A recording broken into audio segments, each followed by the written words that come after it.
Ang mga summoner ay mga tao na may mahiwagang kapangyarihan para tumawag ng mga nilalang na may espiritu sa mundo, may mabuti at masama sa kanila. At kahit bahagi na sila ng sinaunang alamat, pinili nilang manatiling nakatago, iniiwasan ang sobrang atensyon. May ilang pamilya na matibay ang paniniwala sa pag-iral ng mga nilalang na ito at maging sa pagsamba sa ilang Diyos. Isang bata ang isinilang sa ilalim ng isang mabigat na sumpa, minarkahan ng batong basbas ng isang Diyos na nagbigay sa kanya ng kapangyarihang kinatatakutan ng lahat. Tragiko ang simula ng kanyang buhay dahil namatay ang kanyang ina sa panganganak. Habang lumalaki siya, lumaban ang mga taga-nayon laban sa kanya, takot sa kanyang mapanirang kakayahan, kahit ang kanyang ama ay tinangka siyang patayin. Iniisip na kapag nawala siya, magiging ligtas ang lahat. Kaya ang buhay ng bata ay naging walang tigil na pagdurusa. Sinaktan siya ng ibang bata. Ngunit isang araw kusang nagising ang kanyang kapangyarihan, agad na pinuksa ang mga nagtangkang pumatay sa kanya. Pagkatapos ng insidente, nagkaisa ang buong nayon na masyado siyang mapanganib, kaya itinakwil siya, itinali sa isang bato, at iniwan mag-isa sa isang tigang na lugar. Ang kanyang buhay ay naging laban para mabuhay, walang pag-asa o kasama. Ngunit lahat ay nagbago nang makilala niya si Curie, isang dalagitang may mabait at mahabaging puso. Siya ang unang taong nagpakita ng kaunting kabutihan, nagbigay sa kanya ng pagkain sa isang sandali ng pagkatao, at ang simpleng galaw na iyon ay tumagos sa kanyang puso. Sa unang pagkakataon, naramdaman ng bata na may nakakita sa kanya bilang higit pa kaysa isang sumpa na nabubuhay. Naging kaibigan niya si Curie at siya lamang ang nagpakita ng pagmamahal at pag-unawa. Habang tumatagal, regular siyang bumibisita, nagdadala ng pagkain, at nagbabahagi ng mga sandaling naging tanging aliw niya. Habang lumalaki ang bata, si Curie ang tanging dahilan niya para magtiis, ngunit hindi nagtagal ang kapayapaan. Nang dumating ang matinding tagtuyot, sinisi siya ng matatanda sa nayon, inaakusahan siyang ninanakaw ang buhay ng lupa. Puno ng galit, nagpasya ang mga taga-nayon na patayin siya. Tinangka siyang ipagtanggol ni Curie, pinanindigan ang kanyang kawalang kasalanan, ngunit walang awa siyang inatake ng mga taga-nayon, at isang matandang babae, puno ng puot, ang sumaksak sa kanya at kinitil ang kanyang buhay. Ang pagkamatay ni Curie ang nagpalabas ng walang kontrol na puot sa loob niya. Nagising ang Diyos ng bato sa kanyang katawan, winasak ang kanyang mga kadena, at sa matinding galit at dalamhati, winasak niya ang lahat ng umapi sa kanya, pinuksa ang buong nayon. Ngunit matapos ang lahat, ang kawalan dahil sa pagkawalan ni Curie ay napakalaki. Kahit taglay na niya ang kapangyarihang puksain ang buong mundo, ang tanging nais niya ay bumalik siya. Sa huling tanda ng pagmamahal, inialay niya sa kanya ang isang bulinsangang itinanim niya. Sa isang lupa na puno ng pulang spider lily, diniligan ng dugo ng mga nagtaksil. Sa kasalukuyan, nakikilala natin ang pangunahing tauhan na si Joel, isang ordinaryong binata na masipag araw-araw, ibinubuhos ang sarili sa pagpapahusay ng kanyang tanyag na beef ramen. Itinuro sa kanya ng kanyang ama noong bata pa siya na kahit ang mga Diyos ay hindi makakatalo sa isang masarap na pagkain. Ngunit isang araw, nagbago ang kanyang normal na buhay nang, habang siya ay nagluluto, isang vortex ang bumukas sa kanyang kusina. Mula sa mahiwagang portal, lumabas ang isang magandang dalagitang may kulay rosas na buhok. Nakatingin sa kanya ng may kuryosidad habang siya'y natigilan, hindi maintindihan ang nangyayari. Ganoon siya kasyok na muntik na niyang mabitawan ng kanyang mangkokong ramen, ngunit mabilis siyang sinalo ng dalagita at sa isang iglap, nagbago siya sa isang maliit na bersyon ng sarili niya, mas kaakit-akit at mas mausisa, habang masayang kinakain ang ramen na ninakaw niya. Si Jaya, gulat pa rin ay napatitig sa kanya, hindi alam ang iisipin, hanggang matapos itong kumain. Ipinakilala ng dalagita ang sarili bilang si Dora at ipinaliwanag na isa siyang espiritong tinawag niya sa pamamagitan ng kanyang pagkain. Sa kanyang maliit na anyo, nakakatipid siya ng enerhiya dahil kailangan niya ng maraming tulog at doble ang pagkain. Takot at litong-lito, paulit-ulit siyang tinangkang paalisin ni Shaya, ngunit wala siyang balak umalis. Ipinaliwanag niya na para makalaya siya rito, dapat pumirma si Jaya ng kontrata na ayaw naman niyang gawin. Buo ang loob na huwag pansinin siya, pumasok si Jaya sa paaralan, iniisip na baka doon siya makawala. Ngunit matiyaga siyang sinundan ni Dora. Sa paaralan, napagtanto niyang siya lang ang nakakakita rito dahil tanging ibang summoner lang ang nakakakita ng mga espiritu. Patuloy siyang nangulit kay Jaya na pumirma, Ngunit matigas si tumanggi, lalo siyang nainis. Habang pauwi galing klase, may lumapit na kaklase at nag-abot ng love letter, ngunit biglang sumingit si Dora. At si Jaya, halos mawala na ng pasensya, ay sumigaw sa inis na siyang nagpatakbo sa babae palayo habang umiiyak. Naniniwalang baka makaya niyang paalisin si Dora gamit ang pagkain, inalok niya ito ng maraming candy, umaasang alis na ito, ngunit hindi siya ganoon kadaling madaya. Sa huling paraan, pinili niyang ipakita ang kanyang tunay na kapangyarihan. Nagbago siya sa isang mas malakas at kumpletong anyo. Ipinakita kay Jaya kung paano niya nakikita ang mundo at ang mga kapangyarihang makukuha niya kung pipirma siya ng kontrata. Upang ipahanga siya, ipinakita ni Dora ang kanyang kakayahan at sa isang simpleng galaw, tumawag siya ng mahiwagang puno. Mula rito lumabas ang isang maliit na pusang tinawag niyang si Meow. Sa pagpapakita ng kapangyarihan, nabighani niya si Jowl at nagsimula siyang mag-isip na baka hindi ganoon kasama ang maging isang summoner at naramdaman niya ang halo-halong kuryosidad at pagkasabik sa kung ano ang maaring ibigay ng bagong mundong ito. Kahit noong una, puno ng pagtutol at kawalan ng tiwala ang relasyon nila, dahan-dahan itong nagbago at si Jaya ay nagsimulang tingnan si Dora ng may mas higit na pagmamahal at hindi na bilang istorbo. Dito nagsimula ang kanyang pakikipagsapalaran sa bagong mahiwagang mundo. Isang bagong araw ay nagdadala ng bagong aral, ngunit iyon ang huling iniisip ni Jia, habang si Dora ang kanyang tinawag na espiritu ay nakahiga ng payapa sa ilalim ng araw. Si Jia ay napatitig sa balita sa isang napakalaking screen na hindi niya alam kung bakit nandoon at nalaman niya ang gulo na kanilang idinulot kahapon. Pansamantalang binaliwala niya si Dora.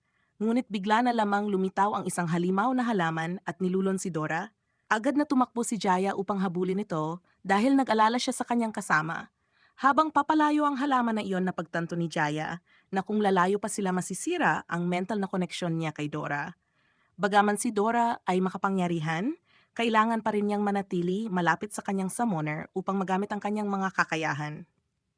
Sa kanyang paghabol hinarangan siya ng ilang balakid una isang bata na tila may alam tungkol sa mga espiritu at nagbigay ng pahiwatig at biglang sumulpot ang nakatatandang kapatid ng babaeng kanyang hindi sinasadyang tinanggihan kahapon. Isang dambuhalang lalaki na handang suntukin siya para ipaghiganti ang luha ng kanyang kapatid. Samantala patuloy na hinihila si Dora hanggang nagpasya siyang oras na upang ilabas ang kanyang lakas. Sa isang bugso ng kapangyarihan, napalaya niya ang kanyang sarili at tinalo ang halimaw na halaman. Dumating si Jaya sa tamang oras upang makita si Dora na nagwagi sa laban at magkasama nilang natanaw ang halaman na gumapang patungo sa isang mahiwagang babae. Matangkad maputla ang balat na kasuot ng uniforme ng paaralan na may mahabang buhok, na bahagyang may kulay. Ang babae ay naglabas ng karisma at kapangyarihan na parang isang diyosa o isang tao ng mataas na katayuan.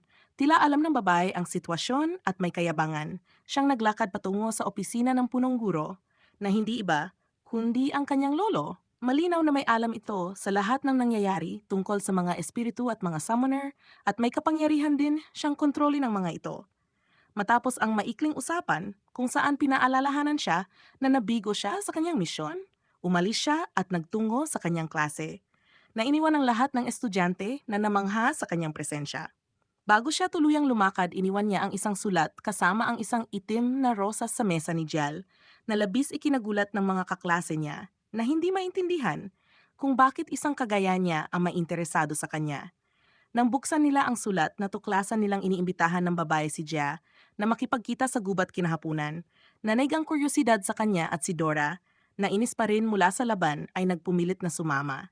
Matapos ang klase nagtungo silang dalawa sa gubat kahit may ilang kaklase na sumunod. Ngunit unti-unti silang hinarangan ng mga sanga ng puno na parabang ang kagubatan. Mismo ang pumipili lamang sa mga inimbitahan. Pagdating nila nakita nila ang isang parang napuno ng mga itim na rosas kung saan naghihintay ang babae kasama ang kanyang espiritu, handang hamunin si Jia. Hiningi ng babae na ibigay ni Jia si Dora. Ngunit bagaman una niyang nais alisin siya, unti-unti na niya itong minahal at hindi siya handang isuko. Dahil sa pangungulit ng mahiwagang babae nagpasya si Jaya, naharapin siya gamit ang mga kapangyarihan na ibinibigay ni Dora.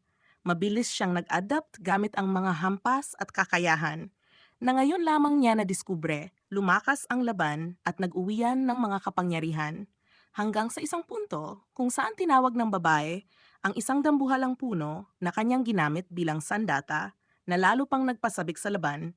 Sinubukan ng puno na suntukin si Dora, ngunit sa isang reflex na ilagan niya ito, muling hinabol ng puno at sa wakas na itulak siya paba. Dito nagpasya si Jaya at Dora na magtulungan pinakawala ng mga kapangyarihang hindi pa niya na nalalaman. Matapos ang isang mahirap na laban, nagtagumpay si Jia na talunin ang dambuhalang puno. At si Dora na ayaw magpatalo ay naghanda ng huling atake laban sa babae. Sa oras na iyon, pinigilan siya ni Jia at ipinagtanggol ang babae na labis ikinagulat ni Dora. Tinanong niya kung bakit niya pinigilan at sagot ni Jia.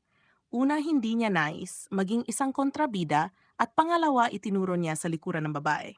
Dito ipinaliwanag ng babae na nagngangalanghanan na tama ang ginawa ni Jia dahil siya at ang kanyang halimaw na halaman ay hindi masama bagkus sila ang mga tagapagbantay ng lungsod na nagmamasid sa mga summoner at espiritu upang maiwasan ang mga sakuna.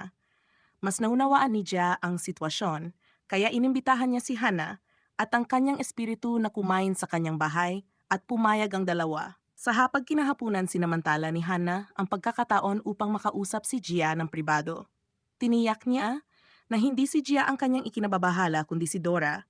Kahit mukhang kakaiba, dahil tila napakabait ni Dora, binigyan siya ni Hana ng isang itim na rosas bilang babala na patuloy siyang babantayan. Matapos ang kakaibang tagpong iyon, lumipat ang eksena sa isang nayon na nasusunog kung saan may isang batang babae na nagngangalang Maya na sumisigaw sa kanyang kapatid na si Heart na huwag siyang iwanan. Lumalabas na ang batang ito ay isang summoner na may kakayahang kontrolin ang mga hayop at pinakawalan niya ang lahat ng hayop mula sa isang zoo na nagdulot ng kaguluhan sa lungsod. Napagtanto ni Nadia at Dora ang emerhensya at agad na naghanap ng paraan upang makialam, habang ang iba ay nagtatago sa takot. Nagwawala ang lahat ng uri ng hayop sa kalsada at kabilang sa mga lugar na tinamaan ay ang kanilang paaralan. Una nagtangkang magtago si Gia, ngunit pinigilan siya ni Dora at hinarap siya ng isang mapait na katotohanan. Siya ngayon ay isang summoner at may pananagutan na protektahan ang mga mamamayan at pigilan ang mga sakuna na dulot ng ibang espiritu at kanilang mga summoner sa gitna ng kaguluhan. Muling lumitaw si Mayaw na may kasamang maliit na pusa na siya ring nakita ni Jaya noon. Habang sinusubukan ni Jaya na protektahan ang isang babae na nadamay sa stampede, biglang ibinunyag ni Dora ang katotohanan na ang babaeng iyon pala ang summoner na responsible sa pag-atake. Sa sandaling iyon dumating si Hana kasama si Greenball at nagsanib puwersa silang lahat upang harapin siya na nagpasimula ng isang matinding labanan. Sa gitna ng kaguluhan, ipinakita ng babae, gamit ang kanyang kakayahang panghayop, ang kakaibang bilis at lakas, na animoy ginagaya ang katangian ng bawat hayop na kanyang kinokontrol, na lalong nagbigay sa kanya ng nakakatakot na kapangyarihan, habang nagpapatuloy ang laban na pagtanto ni Jia na hindi sapat ang pakikipaglaban lamang, kaya't sinubukan niyang hanapan ng paraan na parang isang mamamahayag. Sa tulong ni Dora, ginamit niya ang kanyang kakayahan upang subukang pakalmahin ang dalawang summoner. At dito niya nadiskubre ang isang nakakagulat na bagay na ang pusang kasama ni Hana na si Mayaw ay isa ring espiritu na may kapangyarihan ng pagtawag. Ipikitan nito na ang anumang nilalang na may espiritual na enerhiya. Kahit hayop ay maaring maging summoner. Sa pamamagitan ng kapangyarihan na tinawag niyang soul shackles, napigilan nila ang labanan at napanalunan nila ang ideya na ang pag-uusap ay mas mabuting daan. Dahil dito unti-unti nang nakakuha ng malinaw na pag-unawa si Jia tungkol sa kanyang papel bilang summoner at ang responsibilidad na kalakip nito.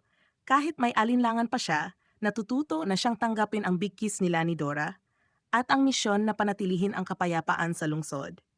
Tiniyak niyang hindi magdudulot ng gulo ang iba pang espiritu at summoner. Sinabi ni Hana kay Jia na mali ang kanyang napiling pagkakakilanlan at malapit na siyang maliwanagan bago siya umalis.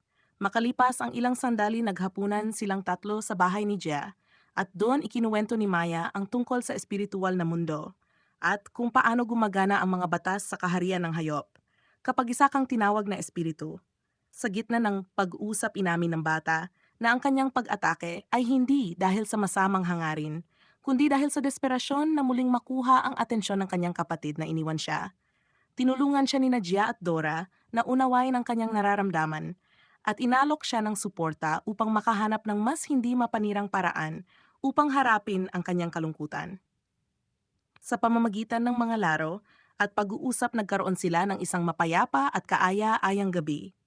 Habang palihim silang pinagmamasdan mula sa itaas ng kanyang kapatid na si Hart, kinabukasan may kumatok sa pintuan at napilitan si Jia na dumalo sa isang formal na hapunan kasama si Hana ang kanyang espiritu at si Meow.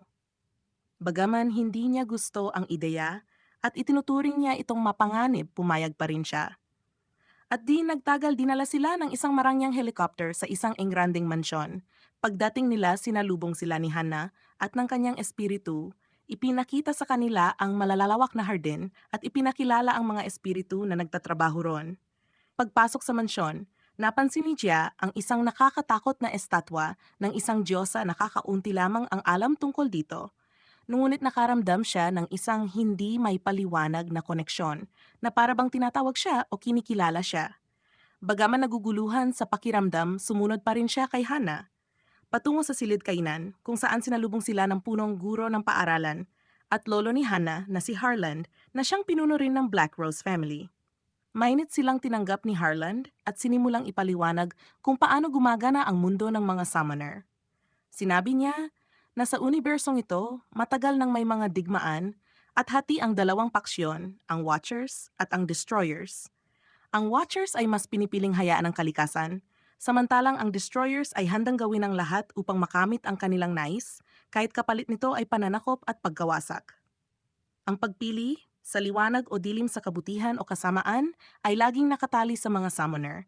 Tinanong ni Harlan si Jia tungkol sa kanyang paninindigan at pinaalala ang kahalagahan ng pagpili ng landas. Naalala ni Jia ang ilang sandali kasama ang kanyang mga magulang at nabanggit na tinuruan siyang umiwas sa mga mafia at mapanganib na sitwasyon. Laking gulat niya nang sabihin ni Harland na alam niyang iniwan siya ng kanyang mga magulang. Maraming taon na ang nakalipas na lalo pang nagpatindi sa kanyang kuryosidad. Sa kabila ng tensyon, kinilala ni Harland na hindi masamang tao si Jia at inimbitahan siyang manatili sa mansyon upang ibahagi sa kanya ang lahat ng kaalaman na mayroon siya. Tila payapa ang pagtatapos ng hapunan, ngunit biglang nabuo ang isang nakakatakot na spiral sa langit na kahalintulad ng paglitaw ni Dora noon. Ngunit ngayon mas madilim at mas nakakatakot ang aura.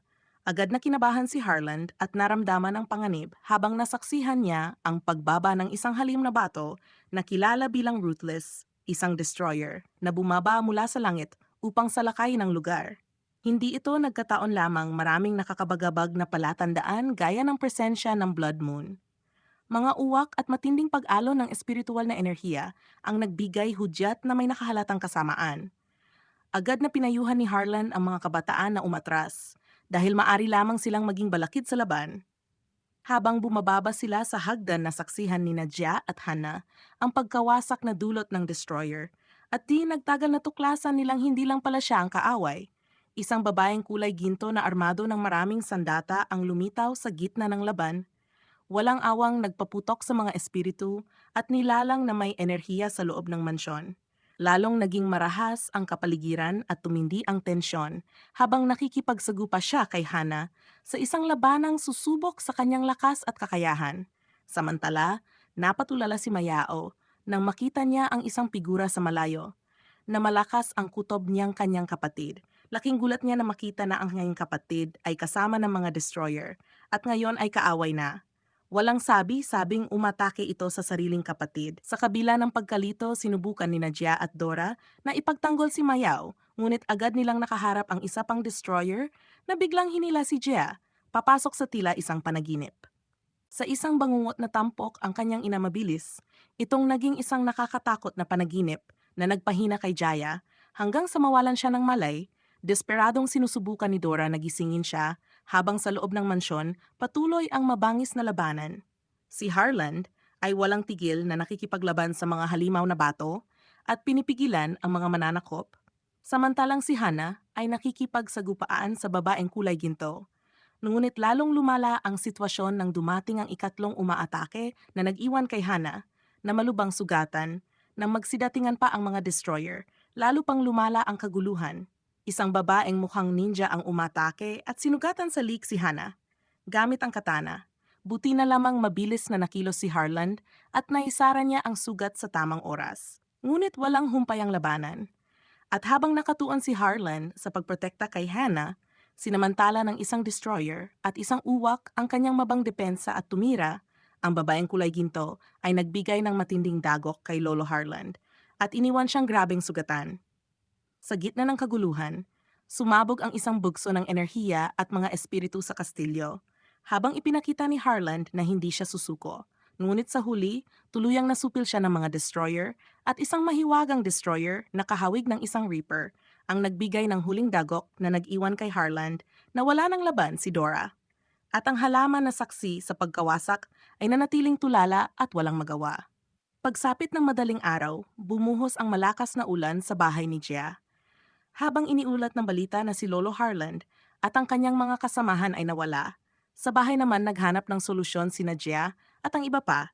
Sa kabila ng inis na discover ni Gia ang isang pahina o blog kung saan nagbabahagi ng impormasyon at karanasan ang mga summoner. Sa isang bagong video, napanood niya ang labanan mula kagabi at sa kanyang kutob, maaring makatulong ang taong nasa likod ng blog. Nalaman ni Gia na ang may akda ay nasa isang book signing, kaya nagpasya silang hanapin ito, umaasang makakakuha ng mga pahiwatig. Nanatili si Hannah na mahina pa rin sa bahay sa ilalim ng pag-aalaga ng kanyang espiritu na si Greenball, habang sina Gia, Mayaw at Dora ay tumungo sa signing. Pagdating nila nakita nila ang isang batang babaeng kulay ginto na may suot na salamin at modernong kasuotan na napapalibutan ng mga kagamitang teknolohikal. Siya pala ang may akda ng blog at bagaman nakapuwesto na siya sa kanyang mesa para sa pirmahan, kakaunti lamang ang interesado sa kanyang gawa maliban kay Gia at sa kanyang grupo na maingat na nanonood sa malayo. Si Gia, na nakatago sa ilalim ng maskara, ay lumapit bilang kunwaring customer upang makakuha ng karagdagang impormasyon. Ngunit mabilis siyang nabasa ng dalaga na nagngangalang Stan at agad nakilala kung sino siya. Nagpasya silang huwag ng magpaligoy-ligoy at ipinakita ni Stan ang kanyang espesyal na kakayahan na gamit ang mobile phone at teknolohiya sa mas mataas na antas. Bagaman tila simple lang ito, napakalakas at nakakaintriga. Dahil sa dami ng impormasyong, kaya niyang makalap. Habang nag-usap sila ibinunyag ni Stan na hindi 5, kundi 7 ang destroyer na umatake kagabi, na lubos na nagbago sa pananaw ni Gia tungkol sa labanan. Ipinakita niya ang kanyang alert system na kayang mag-detect ng mga kalaban at agad na nag-aktibo sa banta, biglang tumunog ang alarma na may di kilalang projectile na papalapit. Ipinaliwanag ni Stan na halos kahit sino maaring humabol sa kanya mula sa Italian Mafia at Mexican Cartel hanggang sa CIA dahil sa kanyang kakayahan sa pagkalap ng impormasyon. Sa sandaling iyon, 4 na robot na hindi kilala ang pinagmula ng sumugod sa kanila. Pakiramdam ng grupo ay naipit sila, kaya't tumalon sina Gia, Meow at Dora sa isang railing at bumagsak sa ibabaw ng isang sasakyan na agad tumakbo palayo. Ngunit ang sasakyan pala ay hindi kusang tumatakbo, kundi si Stan ang bihasang kumokontrol dito, gamit ang kanyang mobile phone. Patuloy pa ring sumusunod ang mga kalaban na mga mechanical na espiritu na ipinadala ng mga destroyer, matapos madetect na sinusubukan ni Stan na i-hack ang kanilang mga server. Bilang tugon, bumalik si Dora sa kanyang ganap na anyo at kasama si Mayaw. Nagawang pabagsakin ang isa sa mga robot, ngunit 3 pa ang natira at hirap na ang sasakyan sa bigat ng laban. Mabilis na nagpasya si Gia na kumilos, inilabas niya ang kanyang kalasag upang protektahan ang kanyang sarili at ang kanyang mga kaibigan. Tila diretso siyang sumasalpok sa mga kaaway. Ngunit ang tunay niyang plano ay pasabugin ang tulay na nagdulot na parehong bumagsak ang kanilang sasakyan at ang mga humahabol.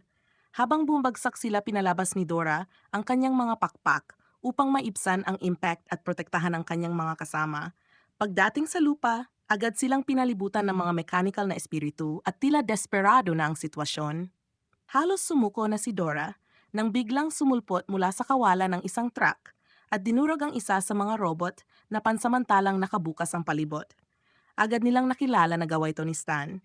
Muling umatake ang mga kaaway at pinaandar ni Stan ang combat mode ng kanyang truck na mabilis na pinatay ang mga natitirang robot.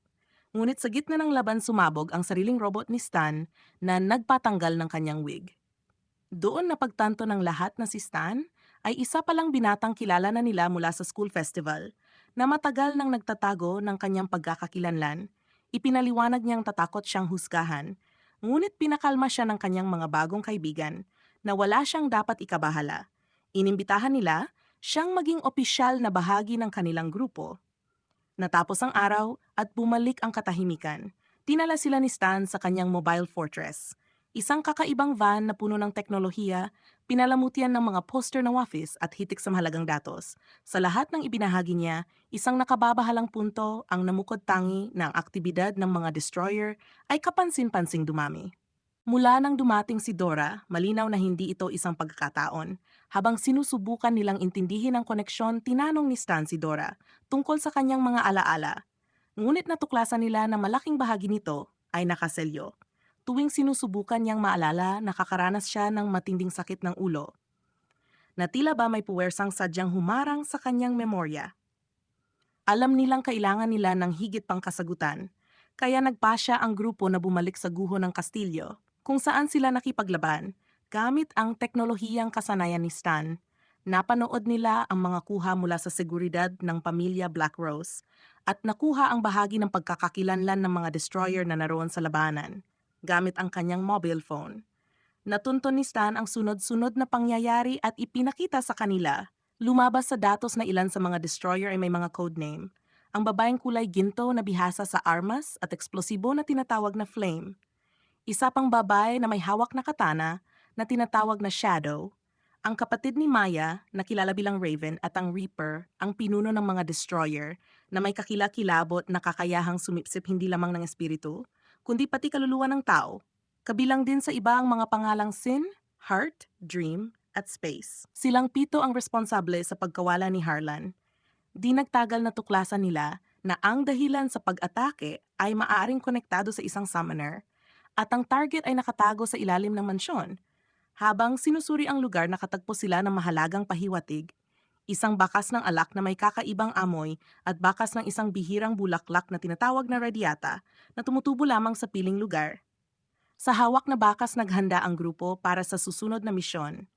Umaasang makakalapit sila sa katotohanan tungkol sa mga destroyer at ang tunay na kaugnayan ni Dora sa mga espiritu.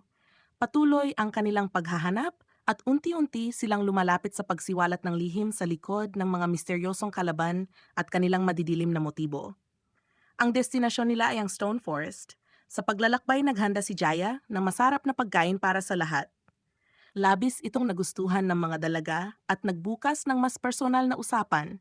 Napunta ang paksa sa buhay ni Jaya, kung saan ibinahagi niya ang tungkol sa pagkawala ng kanyang mga magulang na lalo pang nagpasigla sa kuryosidad ni Dora at Maya. Sinubukan siyang pasayahin ni Dora at tinanong pa siya ni Maya tungkol sa kanyang sariling buhay. Dito inamin ni Dora na palagi siyang nag-iisa at misteryosong hindi niya maalala ang kanyang nakaraan. Nagsagawa ng scan si Stan at natuklasang bagamat buo ang kanyang mga alaala, may misteryosong selyo na humahadlang. Nakakagulat ang revelasyon. Ngunit wala ng oras para namnamin ito dahil kailangan na nilang maglakad patungo sa kanilang susunod na hakbang. Sa paglalakad na diskubre nila ang isang abandonadong baryo na nagbigay ng kaba kay Jia. Dahil walang tao sa paligid, binanggit ni Stan ang alamat na ang sinumang dadaan dito ay biglang nawawala. Habang sila ay nagbibiro tungkol dito, napansin nila ang isang bukirin ng mga bulaklak sa likod ng mga bato. At mula rito lumabas ang isang matandang magsasaka na tila walang inintindi at masayang nag-aalaga ng mga bulaklak. Labis na nagulat ang grupo na may nakatira papalaron. Lalo na't wala namang datos si Stan tungkol sa kanya at walang signal ang lugar. Lumapit si Jia sa matanda kasama ang iba. Una ay tila wala itong pakialam. Ngunit dinagtagal nagpakita ito ng kabaitan at tinanggap sila sa kanyang tahanan, inalok sila ng pagkain at inumin, at ikinuwento kung paanong ilang taon na niyang pinalalago ang mga bulaklak. Bigla namang bumugso ang malakas na hangin at nagsimulang magsalita ng walang saysay ang matanda. Hanggang sa sumigaw ito ng may kaba na baka masira ng bagyo ang kanyang mga bulaklak. Dali-dali siyang tumakbo sa gitna ng bagyo para ipagtanggol ang mga ito. Natapos ang scan ni Stan at nadiskubreng ang matandang ito ay walang iba kundi ang Stone Spirit, isang nilalang na may koneksyon sa mga destroyer. Bigla itong nagbago ng anyo at nagsimulang sumigaw ng tulong na tila tinutukoy ang isang mas malaking banta. Nagsimula ang labanan, inatake siya ni Maya at Dora, ngunit hindi tinatablan ang kanyang matigas na balat. Humiling si Dora kina Stan at Gia na bumili ng oras habang gumagawa siya ng bagong plano. Alam ni Stan na kulang sila sa oras, kaya naglatag siya ng estratehiya at sinabing 3 minuto lamang sila makakatagal. Ginulo niya ang isipan ng Stone Spirit sa pamamagitan ng pagbubunyag ng nakakatakot na detalye ng kanyang nakaraan at kondisyon. Sandaling nanghina ang espiritu, ngunit gumanti ito ng napakalakas na alingawngaw na nagpabagsak sa mga anino at yumanig sa lupa. Doon nila nakita ang nakakatakot na katotohanan, na ang bukirin ay punong-puno ng mga bangkay ng mga dating naninirahan sa baryo. Sa oras na nakuha nila sinugot ni Jia ang kalaban at sa wakas nasaksak niya ng malalim ang energy core nito. Gamit ang isang daga na tuluyang nagpabagsak sa Stone Spirit. Nang makita nila muli ang anyo ng tao, nakahandusay ito sa lupa.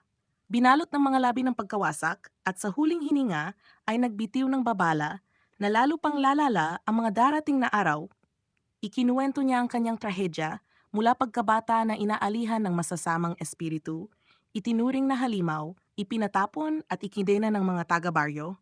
Nabuhay siya sa pagkain ng bato hanggang sa may isang mabait na dalaga na nag-alay ng pagkain at binigyang liwanag ang kanyang mundo. Nagpatuloy ang kanilang sikreto at tapat na pagkakaibigan hanggang sa dumating ang araw na ibinintang sa kanya ang lahat ng kamalasan at pinarusahan ng mga taga-baryo ang dalaga. Dito nagising ang masasamang espiritu sa kanyang katawan at nagbunga ng malawakang pagkawasak. Ang mga bangkay ng mga tao ang siyang nagpataba ng lupa at nagbigay buhay sa mga bulaklak na kanilang nakikita ngayon. Lumapit ang mga destroyer at inalok siya ng kasunduan na papayagan siyang mamuhay na parang normal na tao.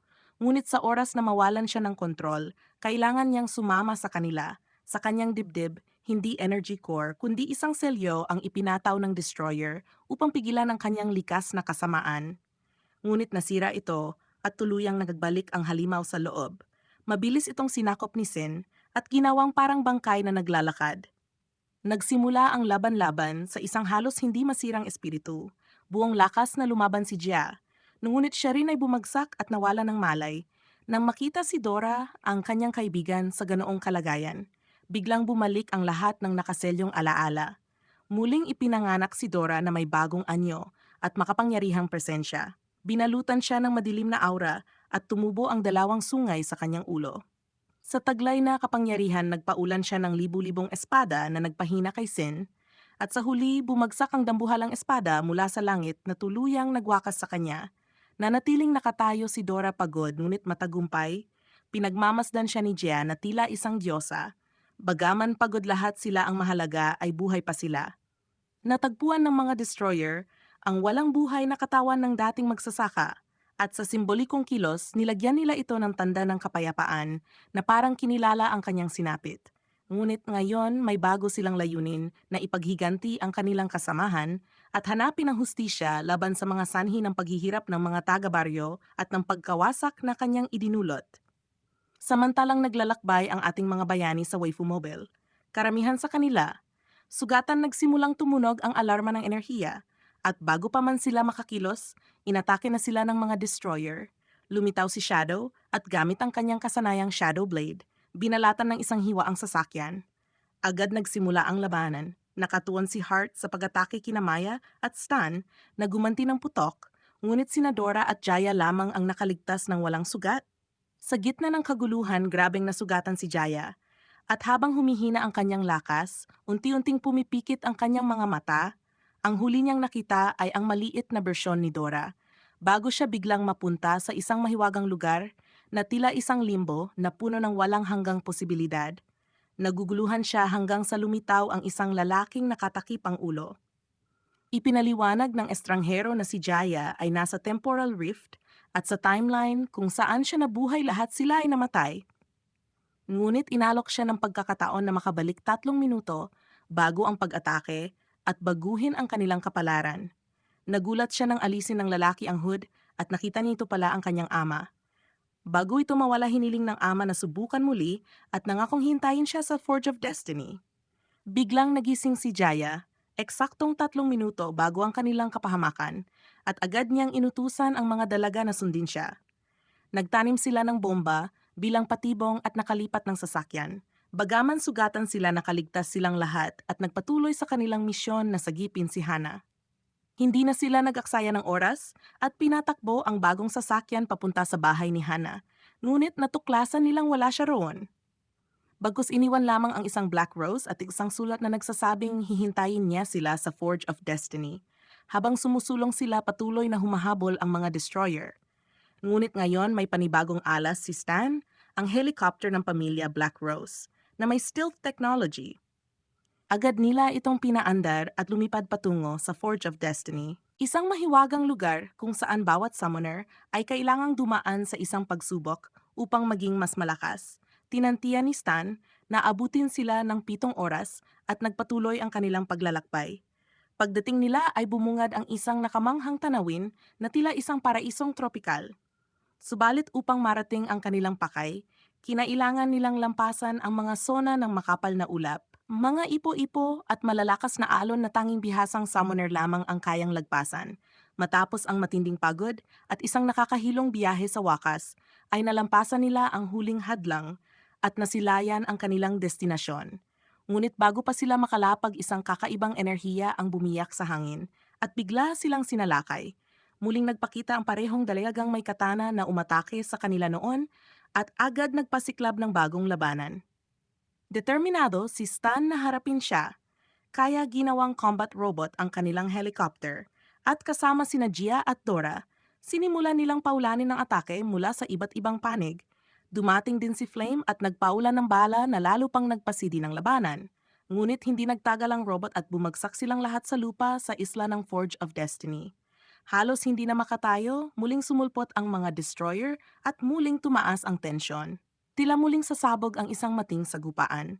Ngunit sa sandaling iyon, isang misteryosang dalagang nakabihis ng kuneho na nagngangalang Bonnie ang dumating at mahigpit na pinutol ang kanilang laban. Ipinaalala niya sa lahat ang mga patakaran na kanilang nilabag sa Forge of Destiny. Hindi siya natatakot kaninuman at malinaw niyang sinabi na sa lugar na iyon lahat ay pantay-pantay. Mabuti man o masama, lahat ay summoner sa ilalim ng parehong batas. Sinimulan niyang ipaliwanag kung paano gumagana ang Forge, isang lugar na puno ng mga patakaran at hamon para sa lahat ng summoner. Ang mga veterano ay may tungkuling tulungan ang mga baguhan upang makibagay. Samantala, ang grupo ay nagtungo sa Registration Plaza kung saan nakatagpo nila ang isang kakaibang merchant na nakasuot ng pulang sombrero at may dalang dambuhalang chameleon. Nag-aalok siya ng transportasyon, pagkain at damit, ngunit may babala na lahat ay may katumbas na kapalit. Sa daan ikinuwento ng merchant ang kasaysayan ng Forge na 1,000 taon nang umiiral. Nilikha ito ng mga Watcher at Destroyer bilang neutral na teritoryo, isang ligtas na lugar na walang digmaan kung saan tanging sa combat arena lamang pinapahintulutang lumaban. Pagdating sa Registration Plaza, ipinakilala sila ni Bonnie sa Forge Arena. Dito walang hati sa mabuti o masama. Lahat ay summoner at kailangang patunayan ang kanilang kakayahan. May 4 na pintuan na susubukin ang bawat isa ayon sa kanilang katangian. Una ang pintuan ng yaman para sa bihasa sa pagkuha ng kayamanan. Ikalawa ang pintuan ng kagandahan na binuksan ni Dora nang magbago siya sa kanyang nakasisilaw na anyo. Ikatlo ang pintuan ng lakas na nalampasan ni Maya nang may inspirasyon mula sa kanyang spirit animal. At panghuli ang pintuan para sa mga tanyag o kilala sa kanilang kakayahan. Ang mga hindi pasok sa alinman ay hindi makakalahok sa Forge. Dito may mga summoner mula sa iba't ibang panig. Marami ang nakakarating lamang hanggang ika-5 palapag. Samantalang sina Dora ay determinado na marating ang ika-100 palapag. Ang Forge ay may checkpoint bawat ika-10 antas at kung mabigo sila ay babalik muli sa huling checkpoint. Ang unang hamon ay naganap sa isang tila komportableng hotel. Ngunit binalaan sila ng mga veterano na huwag magpakaloko dahil lahat ng luho doon ay patibong. Habang ang ilan ay nagpapahinga at kumakain, napansin nila ang isang higanteng telebisyon na naglalabas ng espesyal na Forge Channel. Lumitaw si Bonnie bilang host na nagpakita ng lingguhang progreso at ranggo.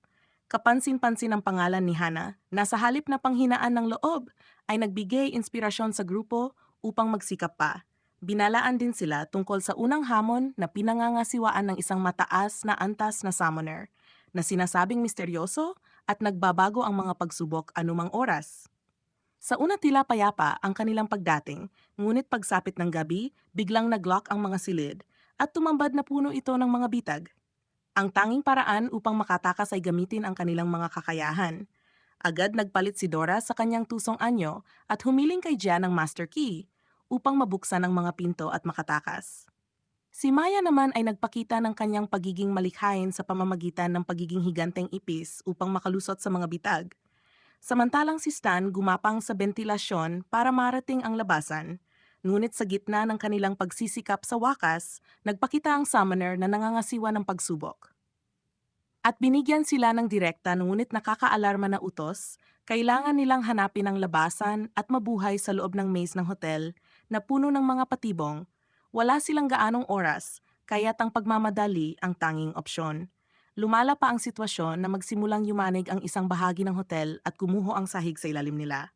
Sina Dora, Jai Al, at ang iba pang kasama ay nagsikap mailigtas ang mga naipit na kalahok at sa huli ay nakapagligtas ng ilan. Unti-unting naging mas matindi ang mga patibong, may mga pagsabog, laser wires at mga labyrinth na idinisenyo upang ikulong sila.